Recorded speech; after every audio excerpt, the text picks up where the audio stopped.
बिस्मिल्लाहिर्रहमानिर्रहीम। अस्सलाम वालेकुम।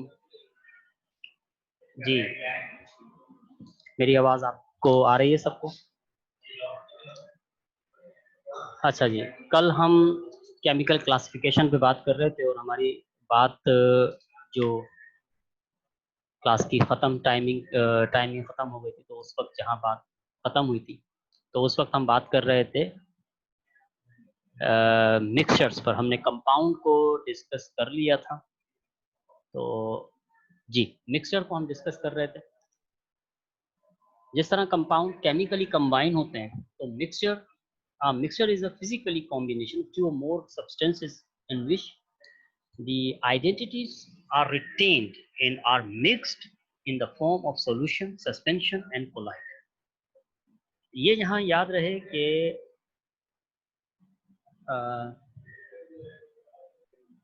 जब कंपाउंड्स बनते हैं, तो जो कंपोनेंट से जिन कंपोनेंट से कंपाउंड फॉर्म्ड हो रहा है, तो वो कंपोनेंट अपनी प्रॉपर्टीज को खत्म कर देता है कंपोनेंट, और वो न्यू प्रॉपर्टीज आ जाती है। जबकि मिक्सचर फिजिकली कॉम्बिनेशन है और इसमें कंपोनेंट अपनी जो प्रॉपर्टीज हैं उनको लूज नहीं करता, वो प्रॉपर्टीज उसकी बरकरार रहती है, वो खत्म नहीं होती। ठीक है,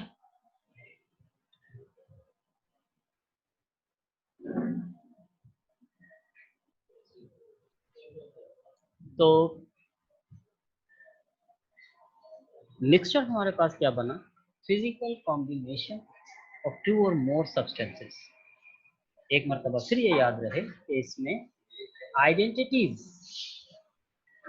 ऑफ कंपोनेंट रिटेन सेम, और आमतौर पे इसके मिक्स सॉल्यूशन बनते हैं और सस्पेंशन बनते हैं।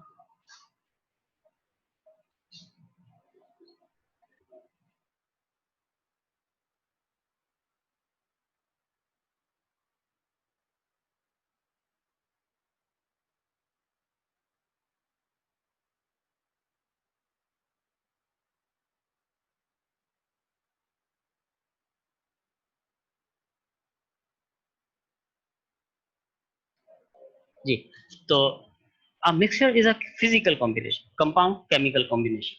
अब मिक्सचर को जब हम क्लासिफाई करते हैं, तो mixture can be classified into two types. एक होते हैं होमोजेनियस मिक्सचर और दूसरे होते हैं हेट्रोजेनियस मिक्सचर। अब हम इन दोनों को देखते हैं कि ये क्या है। Homogeneous mixture, homogeneous mixture, it is a mixture in which the components are uniformly distributed throughout its volume and cannot be seen separately. जिसकी मिसाल आप नीचे देख सकते हैं कि T is a homogeneous mixture. Fruit juice, any fruit juice, and medicine, honey, milk, blood, it's a uniformly distributed throughout its volume or cannot seek separately other things. अब आप इसको अलग अलग नहीं देख रहे, दूध व्हाइट है, थ्रू आउट यूनिफॉर्मली व्हाइट है, तो ये होता है homogeneous mixture. An other hand heterogeneous mixture, it is the mixture in which the components are not uniformly distributed throughout its volume and can be easily seen separately, just like ice in water. अब आप दो इसके अंदर component बआसानी देख सकते हो, ice and water. Second, Supi noodles, ये इसमें आपको डिफरेंट फ्लेवर्स और डिफरेंट काइंड्स के वेजिटेबल्स नजर आ रही होती है, या कैंडीज, ये भी आप देख सकते हो, ड्राई फ्रूट्स, ये भी आप देख सकते हो, सॉइल और ऑयल इन वाटर। तो ये आपको ऑयल इन वाटर सेपरेटली आपको नजर आ रहे हैं। तो ये मिक्सचर जरूर हैं, लेकिन ये हेट्रोजीनियस मिक्सचर हैं। इनकी जो कॉम्बिनेशन है, ये जो मिले हुए हैं, ये थ्रू आउट एक जैसे नहीं है, बल्कि डिफरेंट कलर्स में या डिफरेंट शेप्स में वो नजर आ रहा है। तो ये होमोजीनियस और हेट्रोजीनियस मिक्सचर की विथ एग्जाम्पल और डेफिनेशन हो जाती है।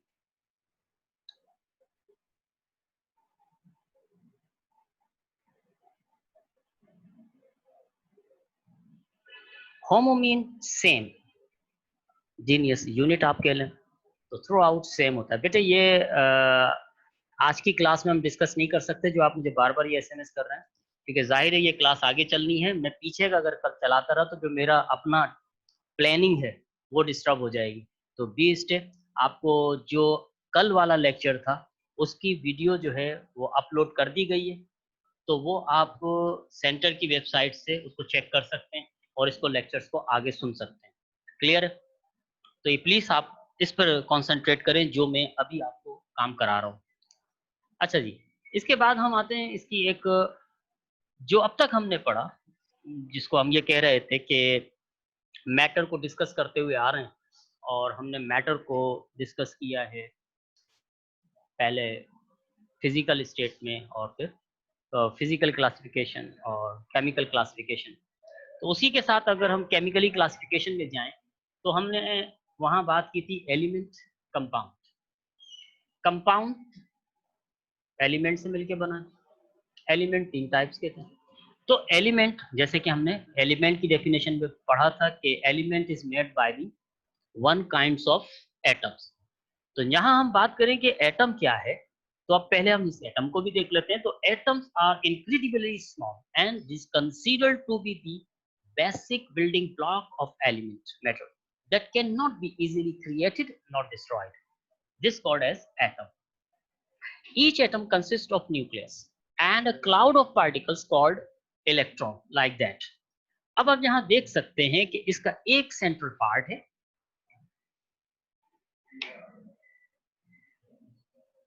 ये इसका एक सेंट्रल पार्ट आपको नजर आ रहा है। ठीक है जी, ये सेंट्रल पार्ट कहलाता है न्यूक्लियस। और इस न्यूक्लियस में दो पार्टिकल्स मौजूद हैं, एक है प्रोटॉन जो P से रिप्रेजेंट किया जा रहा है, और दूसरा है न्यूट्रॉन जो N से रिप्रेजेंट किया जा रहा है। प्रोटॉन के ऊपर चार्ज होता है पॉजिटिव और न्यूट्रॉन के ऊपर कोई चार्ज नहीं होता। अब जो बाकी cloud of the particles called electron, ये इलेक्ट्रॉन जो ई के साथ यहाँ आपको नजर आ रहा है, electron around the nucleus, moving around the nucleus just like a cloud, ये क्लाउड बना रहे हैं। ये क्लाउड बनाते हुए ये इलेक्ट्रॉन इसके गिर्द घूम रहे हैं।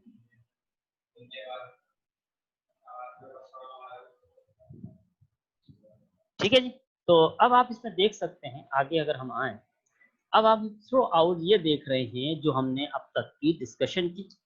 अब हमने ये देखा कि एटम्स और मॉलिक्यूल्स, याद रहे कि are elements are made by the same kinds of atoms. ठीक है, और molecules, molecules are tiny unit of compound, वो टेन यूनिट ऑफ कंपाउंड है।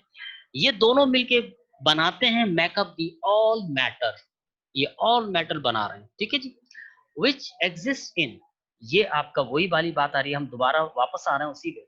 अब नीचे से ऊपर जा रहे हैं, पहले हम ऊपर से नीचे की तरफ आए थे मैटर, और मैटर से नीचे की तरफ आ रहे थे। अब हम नीचे की तरफ ऊपर नीचे से यानी एटम मॉलिक्यूल से वापस उसी तरफ जा रहे हैं, मेटल की तरफ। तो यहाँ से हम पहुंचे तो ऑल मेटल जो बने हुए हैं वो एग्जिस्ट करते हैं सब्सटेंसेस में और मिक्सचर्स में।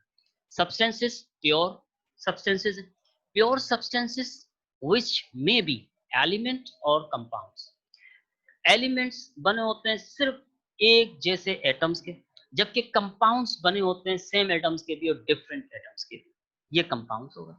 यहाँ फिर हमने बात की थी मिक्सचर की, जो भी हमने डिस्कस किया, होमोजीनियस मिक्सचर जो थ्रू आउट एक जैसा है, और हेट्रोजीनियस मिक्सचर जिसमें आपको दो फेयर्स और तीन फेयर्स नजर आ रहे हैं। ये तो था हमारा कल का लेक्चर जो आज कंप्लीट हो गया। ठीक है जी, अब इसमें कोई जो आप सवाल करेंगे तो वो मैं इंशाल्लाह ताला कोशिश करूंगा कि नेक्स्ट क्लास में इसका जवाब दे सकूं। ठीक, तो इसको हम जहां तक रखते हैं, तो आज हमारा जो आज का लेक्चर है उस पर आते हैं।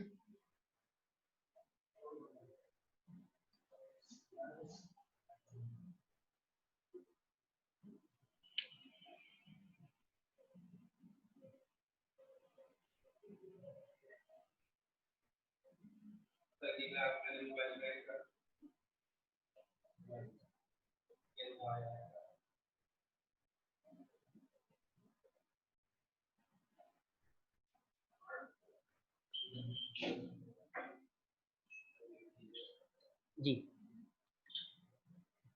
हम्म, तो आज का हमारा जो लेक्चर है, अब आप मुझे ये बता दें कि ये स्क्रीन शेयर हो गई है आपको?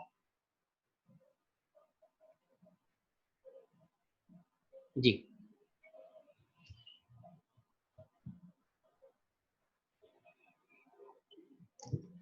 आज का हमारा दूसरा लेक्चर है और एक मिनट ठहरिएगा।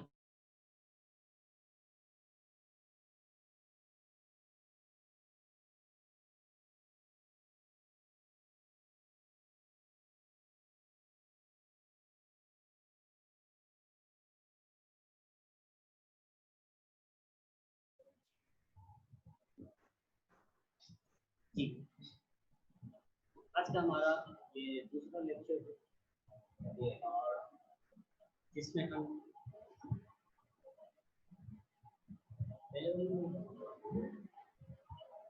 अब हम जो आज के लेक्चर्स में आज के लेक्चर्स में जो हमारे ऑब्जेक्टिव्स हैं, ये अच्छा ये कल हमने बात की थी कंटेंट में, व्हाट इज केमिस्ट्री। ये हम कल के लेक्चर में डिस्कस कर चुके हैं, व्हाट इज केमिस्ट्री। अब जो आने वाले लेक्चर्स में बात करेंगे वो करेंगे history of chemistry, chemistry in society, branches of chemistry and scientific activity chemistry। अगले लेक्चर्स में ये बात होगी। तो आज के जो हमारा लेक्चर नंबर 2 और इसके जो ऑब्जेक्टिव्स हैं वो landmarks in history of chemistry and society, ये आज का हमारा लेक्चर है। ठीक है, तो इसको स्टार्ट करते हैं। Landmarks in history of chemistry. जैसे कि आपको पता है कि जैसे जैसे हम बात करते हैं history of knowledge is as old as history. जैसे जमीन के ऊपर जब से स्टार्ट हुई जिंदगी, उसकी नॉलेज और साइंस ये एक दूसरे के साथ साथ। तो human beings start their activities in the field of chemistry and the process of burning was first discovered। यहाँ ये बात है कि हम इंसानों ने कहाँ से केमिस्ट्री का कहाँ से आगाज किया, तो वो आगाज था जब किसी शख्स ने पहले इंसान ने पत्थर से आग जलाई।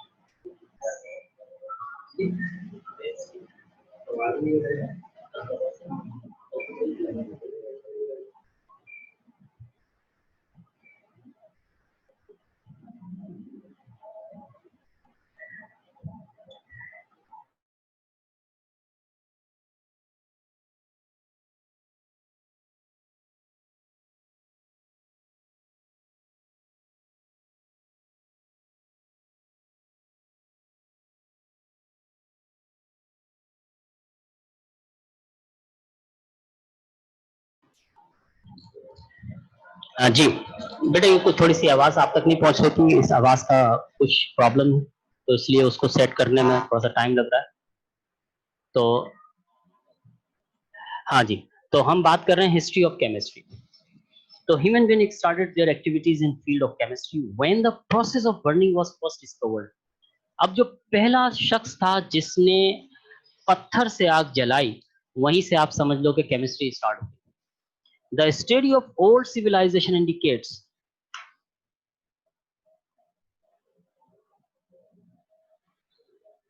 that all civilization was familiar with number of arts and crafts such as pottery, making glass, making dyeing and other things।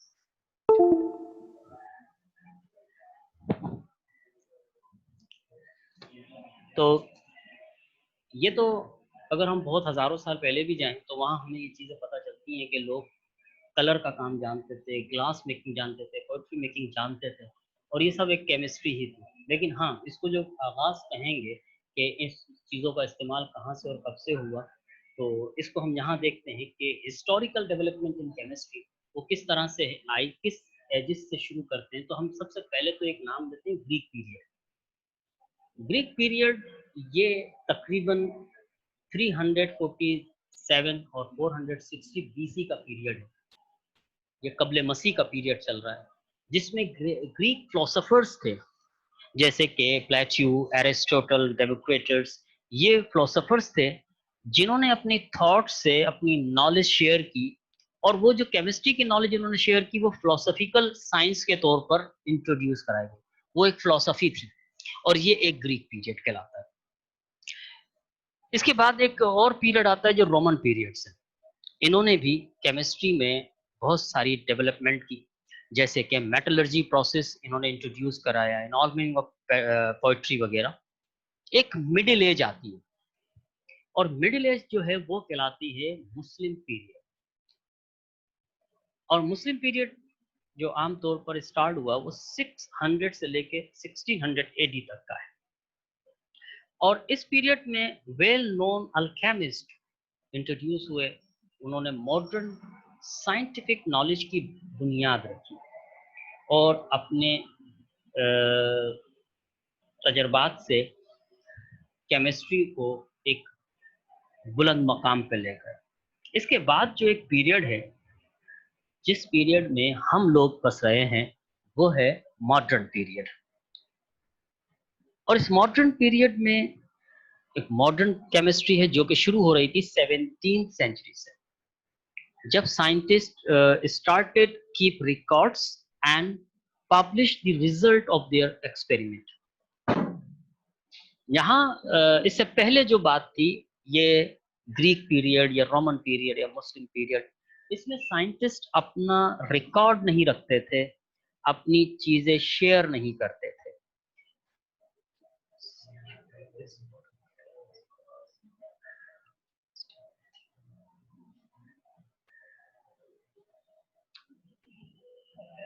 एक मिनट, ये आवाज अब सही नहीं आ रही है अभी भी? अब तो सही आ रही है आवाज। तो अभी भी वो बेटा, ये अब आप बेटा जिसने मुझे एसएमएस किया है वो आप बताएगा। सिद्रा, सिद्रा आपके पास आवाज आ रही है? प्लीज सिद्रा, सिद्रा बेटा, स्क्रीन, उनको अब स्क्रीन शो नहीं हो रही है।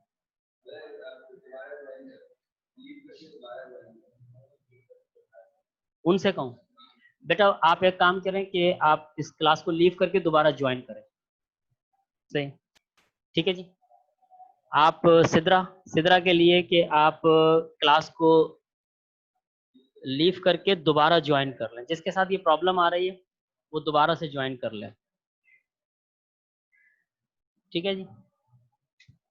तो ये 4 पीरियड है। हाँ, हम बात कर रहे थे मॉडर्न पीरियड की। तो मॉडर्न पीरियड में यहाँ अब ये हुआ कि साइंटिस्ट अपना रिकॉर्ड भी रखने लगे, और अपने हवाले से अपने एक्सपेरिमेंट, अपने रिजल्ट्स पब्लिश भी कराने लगे। यानी वो एक किताबी सूरत में लोगों को उन्होंने इंट्रोड्यूस कराने लगे। लेकिन इससे पहले ऐसा कुछ नहीं होता था। लोग बातें करते थे, बाद में किसी की कहीं किसी के साथ पहुंचती थी। तो अब रिकॉर्ड रखने लगे। तो इस तरह सबसे पहले हम जो हमारी आज की डिस्कशन रहेगी वो 2 पीरियड्स पर है, मुस्लिम पीरियड्स एंड मॉडर्न पीरियड। तो सबसे पहले सॉरी ग्रीक पीरियड पे आते हैं। ग्रीक पीरियड ये इंट्रोड्यूस हुआ concept of element and chemical reaction. Greek period में जैसे कि एरिस्टोटल और डेमोक्रेटस ने एटम का एक थॉट्स दी थी उस दौर में, और एलिमेंट के बारे में, केमिकल रिएक्शंस के बारे में ये ग्रीक पीरियड में हमें पता चलता है। तो इन लोगों ने, इनका अपना एक मानना ऐसा था कि matter was drive from 4 elements, और वो 4 एलिमेंट कहलाते थे अर्थ, एयर, फायर एंड वाटर। अब ये जो अर्थ, एयर, फायर एंड वाटर, ये बाद वाले साइंटिस्ट ने उसको जब एक्सपेरिमेंटली प्रूव किया, तो water is not an element, water as a compound, water is a compound आया, air is a mixture of different gases, तो ये एक बाद में थी, लेकिन ये ग्रीक लोग मानते ऐसा थे कि जो हमारी ज़मीन वो है, मैटर जिस चीज़ से बना हुआ है वो चार चीज़ों का है, वो four elements, earth air fire and water. और इसी लिहाज से वो ये कहते थे, अगर हम इसको माने कि अर्थ अर्थ मौजूद है, इसको हम ये कहें कि ये fire, air, water and earth. तो अगर हम फायर को देखें तो इसके अंदर दो क्वालिटीज होती हैं, एक हॉटनेस होती है और एक ड्राइनेस होती है। और अगर हम एयर को देखें तो एयर में भी दो क्वालिटीज मौजूद हैं, एक हॉटनेस मौजूद है और एक वेट, आप इसको कह सकते हैं, एयर मॉइस्चर होता है इसमें। और वाटर को देखें तो ये वेट भी होता है और कोल्ड भी होता है। और अर्थ में ये दोनों चीजें होती हैं, ड्राइनेस भी पाई जाती है और कोल्डनेस भी पाई जाती है। इस लिहाज से जो इस मैप को देखते हुए उनकी मानना कुछ लगता था कि वो बेहतर कह रहे हैं, लेकिन ये एक थॉट्स थी जो दूसरे साइंटिस्ट जो बाद वाले आए उन्होंने रिसर्च करके इसको आगे की तरफ ले गए। जैसे कि अब मॉडर्न पीरियड, सॉरी मुस्लिम पीरियड। मुस्लिम पीरियड जैसे कि हमने कहा कि वो 600 से स्टार्ट होता है। तो इसका वेल नोन साइंटिस्ट था जाबर इब्ने हयाम। इसकी जो पीरियड है वो कहलाता है, वो है 721 से लेकर 803 एडी तक। और इसको हम इसको मुस्लिम पीरियड में कहा जाता था फादर ऑफ अल्केमी।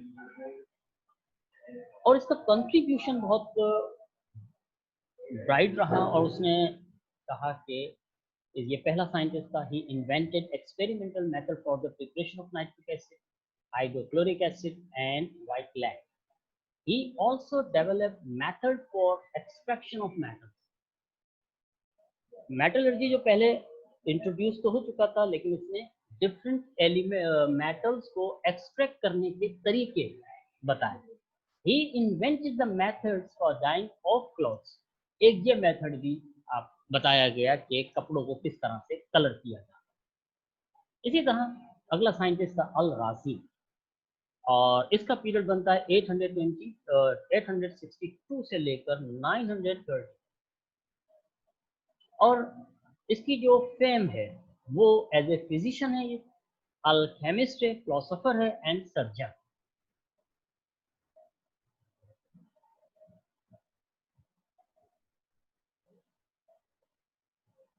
भाई इनकी वॉइस कट रही है, ये दो सिद्रा बच्ची है उसकी वॉइस कट रही है। ठीक है बेटा, मैंने वहाँ आपकी कंप्लेंट बता दी है, लेकिन वो जो मेरे साथ बैठे हुए जो इसको ऑपरेट कर रहे हैं वो ऑपरेटर्स मुझे बता रहे हैं कि यहाँ से ये आवाज़ ओके जा रही है। ठीक है, वो ऑपरेटर मेरे सामने बैठे हुए हैं। ठीक, तो अल राजी, he was to the first opium as an anesthesia। ये पहला साइंटिस्ट था जिसने एनेस्थीसिया के लिए ओपियम यूज किया। अच्छा, ये वाला जो आप इसकी कंट्रीब्यूशन है, ये एज अ आमतौर पर एमसीक्यूज में भी आता है। Who was the first to use opium as an anaesthesia. तो ये एक एमसीक्यूज में भी आता रहा है।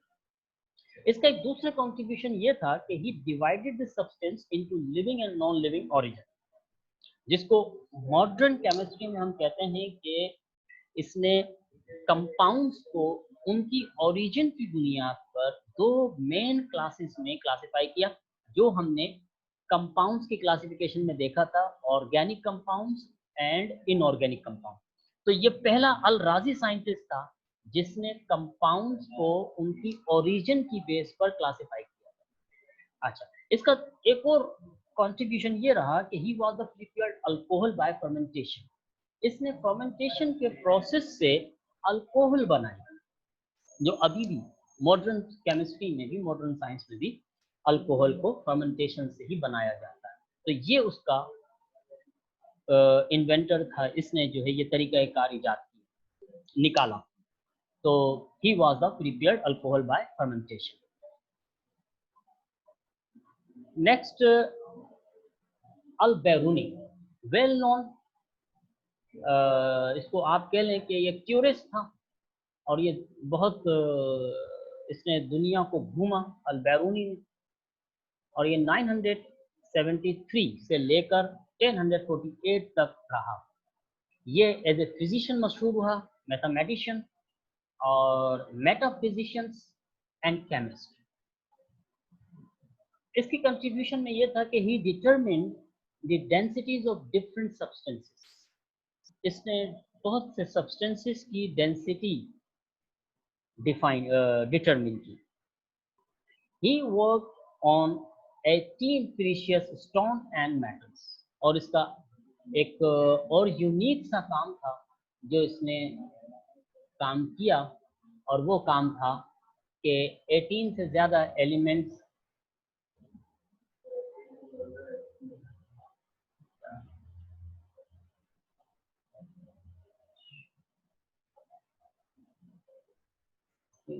जी, तो इसका एक कंट्रीब्यूशन में 18 प्रीशियस स्टोन एंड मेटल्स, इसने तकरीबन 18 जो वेल नोन स्टोन्स और मेटल्स होते हैं उनके ऊपर एक अपना काम किया। अगला साइंटिस्ट था इब्न सीना, वेल नोन साइंटिस्ट, और इसका जो फेम था वो मेडिसिन था, मेडिकल साइंस में इसका बहुत बड़ा कंट्रीब्यूशन है, और केमिस्ट्री। तो he contributed that he described the composition and function of more than 70 elements. And second contribution is that he was probably the first Muslim scientist who rejected the idea that any baser metals could be converted into gold. ये एक, जो अगर आप मुस्लिम history को उठाकर देखेंगे और foreigners writers को देखेंगे तो वो आमतौर पर मुस्लिम साइंटिस्ट के ऊपर ये इल्ज़ाम लगाते हैं कि मुस्लिम साइंटिस्ट ने जो भी तरक्की की, जैसे कि जाबर इब्ने हयान ने sulphuric acid, nitric acid, hydrochloric acid जो वो इन्वेंट किया, वो उसके ऊपर काम किया, तो वो ये कहते थे कि ये इसलिए काम किया कि मुस्लिम साइंटिस्ट, मुस्लिम लोग ये चाहते हैं कि जो बेसर एलिमेंट होते हैं, बेसर एलिमेंट में कॉपर ले लें, निकल ले लें, इसको ये कन्वर्ट करना चाहते थे गोल्ड में।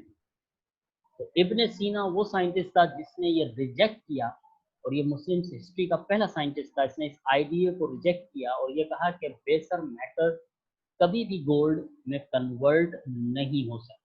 तो ये मुस्लिम हिस्ट्री का एक बहुत बड़ा काम था जो कि इब्ने सीना ने किया। इसके बाद हमारा अगला पीरियड था मॉडर्न पीरियड। मॉडर्न पीरियड जाहिर है ये स्टार्ट हो रहा है 17th सेंचुरी से, और 17th सेंचुरी के बाद अभी हम जिस एज में मौजूद हैं वो भी सारा का सारा मॉडर्न एज ही है, और ये हमारी मॉडर्न एज है। तो इसका मतलब है कि ये पीरियड चल रहा है, और जितनी भी हम अब तक थ्योरीज और जो साइंटिफिक लॉज और बाकी चीज़ें जो हम स्टडी करते हैं वो इसी के अंडर आती हैं। और इसमें जो सबसे पहला नाम आता है वो है रॉबर्ट बॉयल। रॉबर्ट बॉयल ये मॉडर्न पीरियड में फादर ऑफ केमिस्ट्री के नाम से जाना जाता है, और इसका पीरियड बनता है 1627 से लेके 1691 तक। और इसने जो सबसे ज़्यादा काम किया वो गैसेस के ऊपर काम, और इसका जो लॉ है, the relationship between the volume and the pressure of a gas was first stated by Robert Boyle. तो रॉबर्ट बॉयल का काम गैसेस के ऊपर था, और उसने गैसेस के अंदर जो खास तौर से काम किया वो दो चीज़ों पे काम किया, प्रेशर एंड वॉल्यूम। जैसे कि आपको याद होगा हमने कल के लेक्चर में ये बात की थी कि gases neither have volume nor share. तो प्रेशर जब उनके ऊपर रखता है, जब वो एक्सपेंड की जाती हैं तो उनका वॉल्यूम बन रहा होता है। तो उसने इसी रिलेशन को बनाया कि अगर गैसेस के ऊपर वॉल्यूम बढ़ाया जाए, सॉरी, गैसेस के ऊपर प्रेशर बढ़ाया जाए तो वॉल्यूम पे क्या असर होगा, और अगर गैसेस पे से प्रेशर को कम कर दिया जाए तो वॉल्यूम पे क्या असर होगा। इस रिलेशन को उसने बनाया। ये इसका एक बहुत बड़ा कंट्रीब्यूशन था। अगला साइंटिस्ट है जे ब्लैक। अच्छा, यहाँ मैं आपको ये बता दूं कि ये जो सवाल है, ये सवाल कुछ इस तरह से आता है कि आप write down the one contribution of modern scientist in the chemistry. ये इस तरह से एक सवाल आता है, इसमें डिफरेंट साइंटिस्ट हैं और आपने सिर्फ एक एक जो आप आसानी से याद कर सकते हैं, वो एक एक कंट्रीब्यूशन इन साइंटिस्ट में से किसी का भी याद रखेंगे और पेपर के दौरान हम वही एक कंट्रीब्यूशन उसको लिख लेते हैं। तो जे ब्लेक 1728 और 1799 तक का पीरियड रहा इसका, और इसने जो स्टडी की वो स्टडी की कार्बन डाइऑक्साइड। तो J Black made study of carbon dioxide. J Priestley J Priestley ने डिस्कवर्ड किया ऑक्सीजन को, सल्फर डाइऑक्साइड को एंड हाइड्रोजन क्लोराइड। तो जे प्रेस्ले की डिस्कवरी में जाता है oxygen, sulphur dioxide and hydrogen chloride. इसी तरह एक और अगला साइंटिस्ट शेल है, 1742 से 1786, और इसने डिस्कवर्ड किया क्लोरीन गैस को। एक और साइंटिस्ट आता है केवेंडिश, 1721 और 1810 से लेकर, ये इसका पीरियड बनता है 1731 से 1810। he discovered hydrogen. अगला साइंटिस्ट एक एल लिवाइजर, तो 1743 में से 1794 he discovered oxygen constituent about on 5th of air। जो उसने एयर का कंपोजिशन निकाली तो उसने ऑक्सीजन को वहां पर डिस्कवर किया एयर में।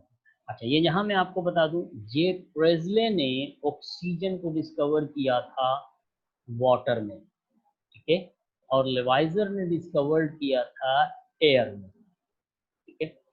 तो जैसे कि ग्रीक पीरियड में हम ऊपर पढ़कर आए हैं, ग्रीक पीरियड में उनका मानना कुछ ऐसा था कि वाटर एलिमेंट है। तो जे प्रेस्ले ने वाटर पे जब एक्सपेरिमेंट किया, ये हम आगे 8वें चैप्टर में इसको पढ़ेंगे, जब जे प्रेस्ले ने वाटर पे एक्सपेरिमेंट किया तो पता चला कि water is not an element, water is a compound of hydrogen and oxygen.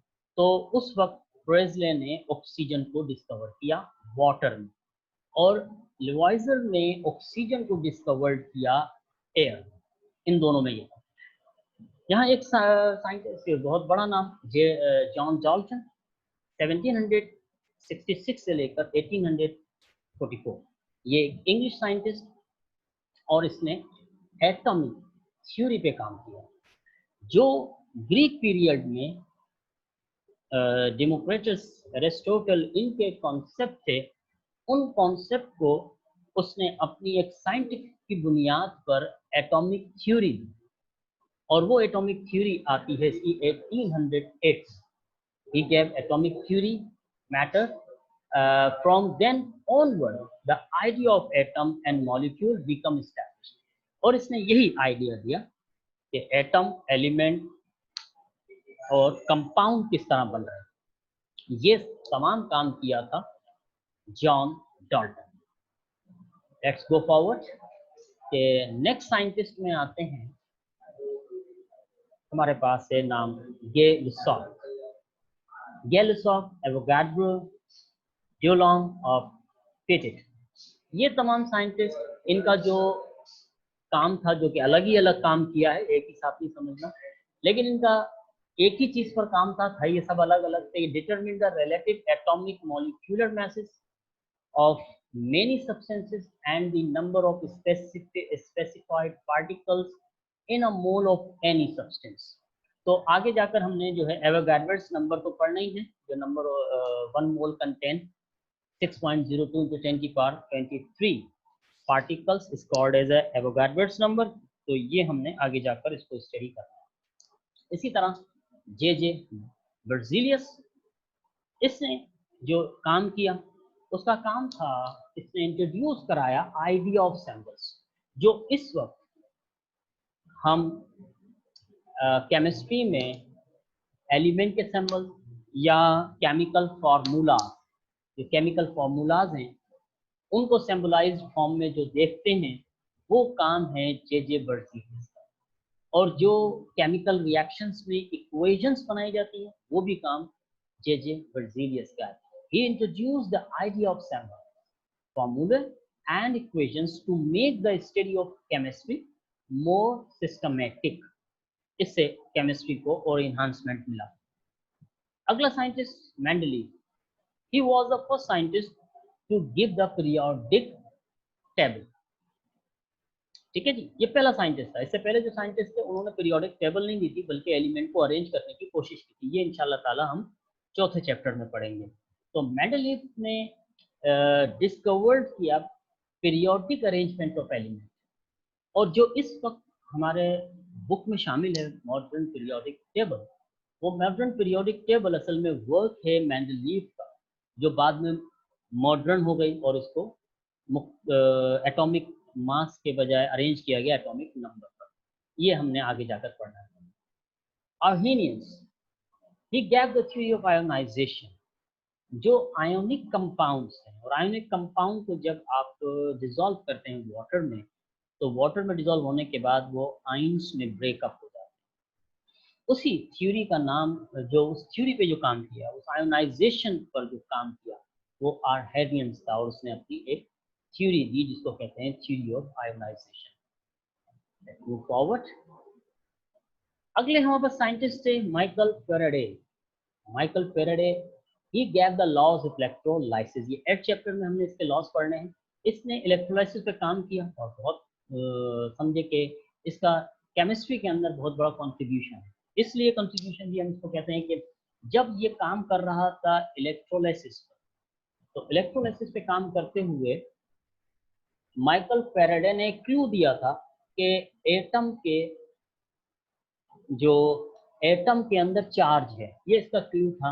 इससे पहले एटम का स्ट्रक्चर तो था, लेकिन एटम का तो पता था, लेकिन एटम में चार्ज है ये नहीं पता था कि एटम चार्ज पार्टिकल भी हो सकता है।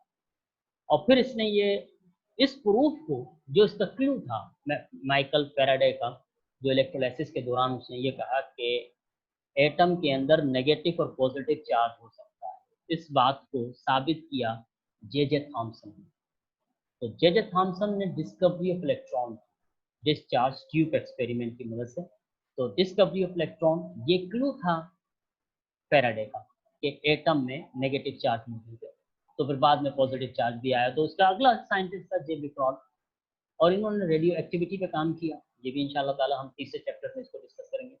मैरी क्यूरी, ये एक विमेन साइंटिस्ट है, और मेरी नॉलेज के मुताबिक कि ये फर्स्ट विमेन साइंटिस्ट है जिसको नोबेल प्राइज मिला हुआ है रेडियो एक्टिविटी पे काम करने का। ये फर्स्ट विमेन साइंटिस्ट है।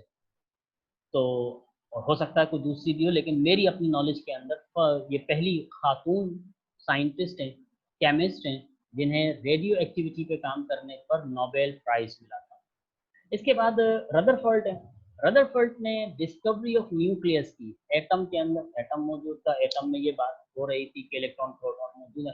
तो रदरफोर्ड एक साइंटिस्ट था जिसने एक्सपेरिमेंट करके ये साबित किया कि एटम में एक न्यूक्लियस मौजूद है। ठीक है जी, एटम में एक न्यूक्लियस मौजूद है। अच्छा, इसी तरह अगला साइंटिस्ट नील बोहर था। तो नील बोहर ने idea of structure of atom दिया, जो बात की थी रदरफोर्ड ने, और जो रदरफोर्ड की पीरियोडिक टेबल में, रदरफोर्ड के एटॉमिक मॉडल में जो ड्रॉबैक्स आए थे, उन ड्रॉबैक को रिमूव किया नील बोहर ने, और साथ में उसने इलेक्ट्रॉन की इलेक्ट्रॉनिक कॉन्फ़िगरेशन का तरीका भी बताया। इंशाल्लाह ताला ये भी चीज़ हम तीसरे चैप्टर में पढ़ेंगे। जहाँ तक अगर किसी को कोई सवाल पूछना हो तो सवाल पूछ सकते हो।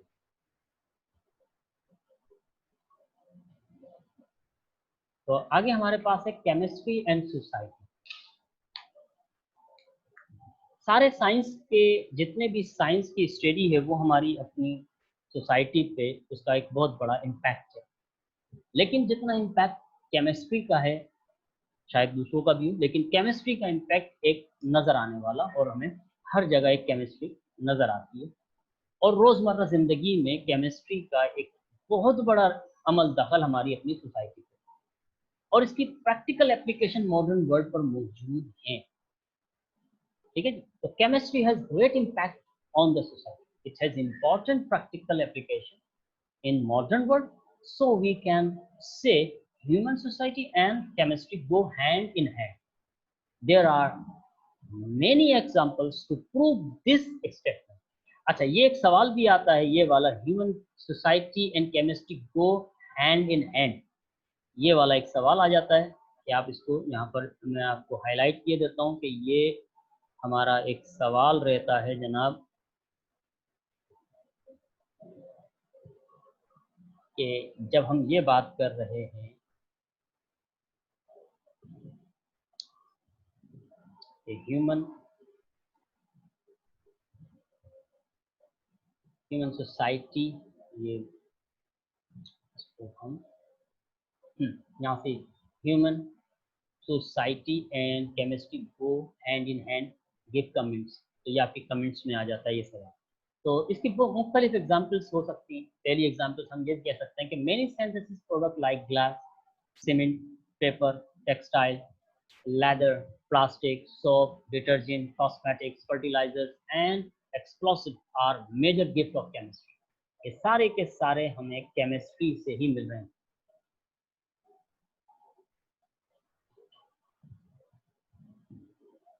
सर स्क्रीन नजर आ रही है जी। इसके बाद we also see huge application of chemistry in agriculture. It gives the knowledge how field can be made fertile by using chemical fertilizers. ये एक और एग्रीकल्चरल के अंदर जब हम आते हैं तो वहाँ ज़मीन को कैसे फर्टाइल किया जाता है, इससे हम किस तरह क्रॉप्स ज़्यादा से ज़्यादा हासिल कर सकते हैं, ये भी हमें एप्लीकेशंस केमिस्ट्री में बहुत अच्छी तरीके से नज़र आती हैं। Chemistry solve many problems including sustainable energy and food production, managing our environment, providing safe drinking water, and promoting human and environmental health. The natural fiber, cotton and wool, are not enough for fast growing by human population. So chemistry gives the artificial fiber for all our clothes. ये भी एक और इसका अगला आता है कि there are many chlorine compounds which are used in our society such as PVC. ये आमतौर पे जितने भी अब आप पीवीसी यानी पॉलीविनाइल क्लोराइड, वाइट कलर का जो पाइप आजकल यूज हो रहा है, ये बहुत ज़्यादा यूज हो रहा है, तो ये पॉलीविनाइल क्लोराइड, इसके पाइप के ऊपर लिखा हुआ भी होता है पीवीसी। ब्लीचिंग एजेंट, ये हम बहुत यूज करते हैं। डिसइंफेक्टेंट आमतौर पे क्लोरीन के बने होते हैं। Solvent, pesticides, refrigerant, flame and drugs, ये सारी की सारी चीजें क्लोरीन के साथ कंसर्न है। अब इसको एक और भी जगह देखते हैं कि application of chemistry in daily life. तो जैसे कि हम पहले बात कर चुके हैं, ये एक प्रैक्टिकल साइंस है। तो chemistry an extremely practical science and has deep influence on our daily living. Chemistry matter with the protection environment, providing our everyday need of food, clothing and shelter. Using chemistry, we have discovered pharmaceutical chemicals that enhance our health and prolong our lives. We use chloride compounds such as tin chloride, sodium chlorophosphate and sodium chloride in our toothpaste to protect control tooth decay. ये हमारी application है daily life में, हम रोजमर्रा जिंदगी में ये इस्तेमाल कर रहे हैं। Significant reason to study chemistry, हम केमिस्ट्री क्यों पढ़ रहे हैं, क्या इसके सिग्निफिकेंट रीजन हैं, इसकी वजूहात क्या हैं। तो पहली वजह कि chemistry important practical application in the society, the development of life saving drug in one and a complete list would touch upon most areas of modern technology. Chemistry is an intellectual enterprise, a way of explaining our material world, and chemistry figures prominently in other fields such as in biology, in the advancement of medicines, chemistry in every field in useful intellectual tool for making important decisions. ये 3 significant reasons जिसकी बुनियाद पर हम chemistry को study करें। इसके साथ ये आज का कुछ होमवर्क रहेगा।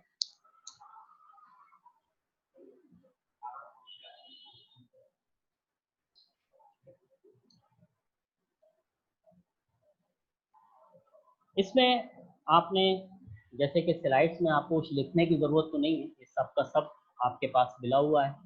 ये मैंने उन सवालों को यहाँ लिखने की कोशिश की है जो आम तौर पर पेपर में 1 साल 2 साल के बाद आते रहे हैं। तो जो मैंने अपने लेक्चर के दौरान भी आपको बताया था कि किस तरह के सवाल पूछे जा सकते हैं, तो इनमें जैसे कि पहला सवाल था, describe the contribution of Muslim scientist in the field of chemistry.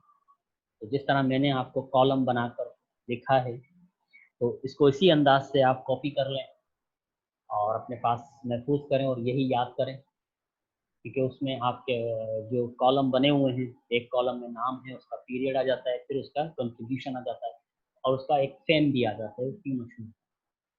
तो ये एक सवाल है जो कि अमूमन पूछा गया है। दूसरा सवाल आता है, write down the one contribution of modern scientist in the field of chemistry. यहाँ मैंने क्योंकि सवाल पूरा नहीं लिखा है, ये याद रहे कि वन कंट्रीब्यूशन,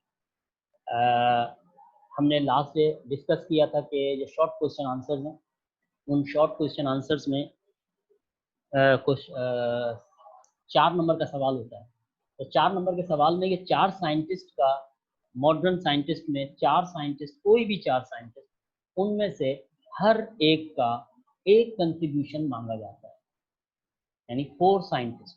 अब आपके पास इतने सारे साइंटिस्ट हैं, उनमें से आप इसी तरह की एक लिस्ट बना लें, जैसे कि मैंने बनाई है, उसको भी आप कॉपी में आप कॉपी कर लें और उस लिस्ट में जो आपको आसानी से 4 साइंटिस्ट का एक कंट्रीब्यूशन याद हो जाए, साइंटिस्ट का नेम, उसका पीरियड और उसका एक कंट्रीब्यूशन, 4 साइंटिस्ट, इनमें से कोई से भी 4 साइंटिस्ट वो आप याद करें।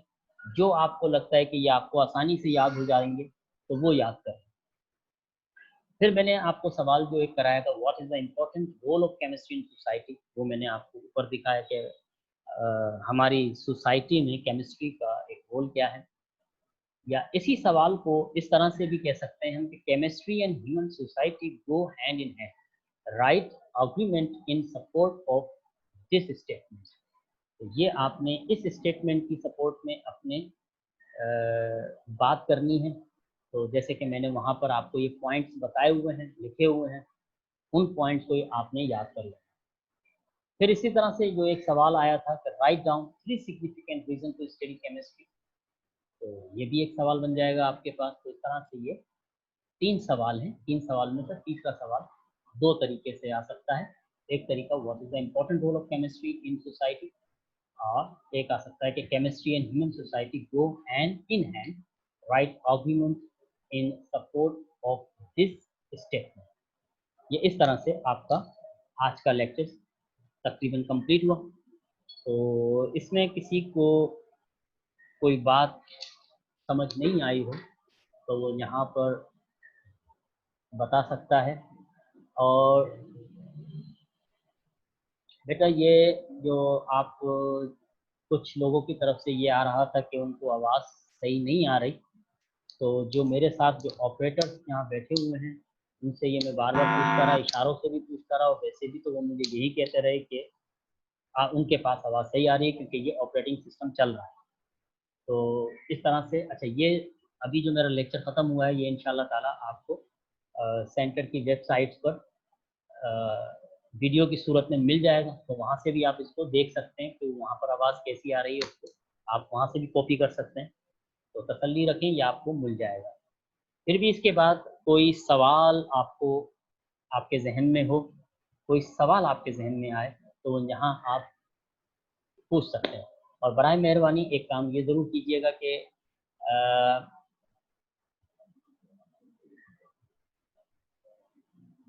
अच्छा, ये सवाल जो पूछा गया है कि 4 मुस्लिम साइंटिस्ट के बारे में, तो बेटा वो वहाँ जो मुस्लिम साइंटिस्ट हैं ही 4। जो हमारी बुक के अंदर जिस बात की गई है वो 4 साइंटिस्ट के ही बारे में है। 4 साइंटिस्ट वहाँ लिखे हुए हैं और वही 4 साइंटिस्ट आपने याद कर, ठीक है।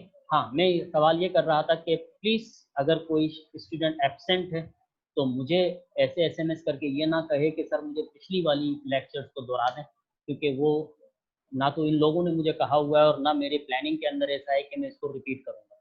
रिपीट होने के लिए आपको एक वे दिया गया है, वो आदम जी की वेबसाइट पे जाएं और वहाँ जाकर आप जो रिकॉर्डेड लेक्चर्स हैं उनको आप फॉलो कर सकते हैं, ठीक है जी। फिर इसमें अभी भी कोई सवाल हो तो प्लीज एक्सप्लेन 3, क्वेश्चन नंबर 3।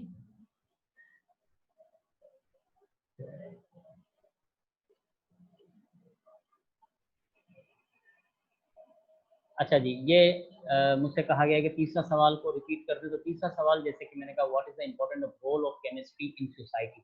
तो यहाँ मैं आपको रिपीट करने के साथ साथ इसका एक आंसर भी दिखा दूं कि ये जो मैंने बात की थी, ये वाली बात, केमिस्ट्री एंड सोसाइटी, तो ये वो सवाल है। यहाँ से आप देख सकते हैं कि ये human society and chemistry go hand in hand. तो ये इसके पॉइंट्स हैं, एक पॉइंट, 2 पॉइंट्स यहाँ पर हैं, और ये 2 पॉइंट्स यहाँ, 4 पॉइंट, और ये 5वां पॉइंट ये रहा। तो ये 5 पॉइंट इसके बनते हैं, तो आप कम से कम इसके 4 पॉइंट्स भी कर लें तो बहुत होता है। तो ये उन तीनों सवालों का जो तीसरा सवाल है उसमें दोनों का जवाब मौजूद है। ये 2 सवाल हैं। तीसरा जो आप सवाल देख रहे हैं कि what is the important role of chemistry in society, और chemistry and human society go hand in hand, right argument in support of this statement. तो 5 मैंने आपको पॉइंट्स दिए हैं। उन 5 पॉइंट में से आप कोई भी 4 पॉइंट्स कर सकते हैं, क्योंकि 4 नंबर का सवाल होगा अमूमन वो, तो 4 पॉइंट्स आप कर सकते हैं, ठीक है जी। इसके साथ ही अ, आज की क्लास का टाइम हमारा ख़त्म होता है। इंशाल्लाह ताला फिर नेक्स्ट वीक में मुलाकात होगी। अल्लाह हाफिज़।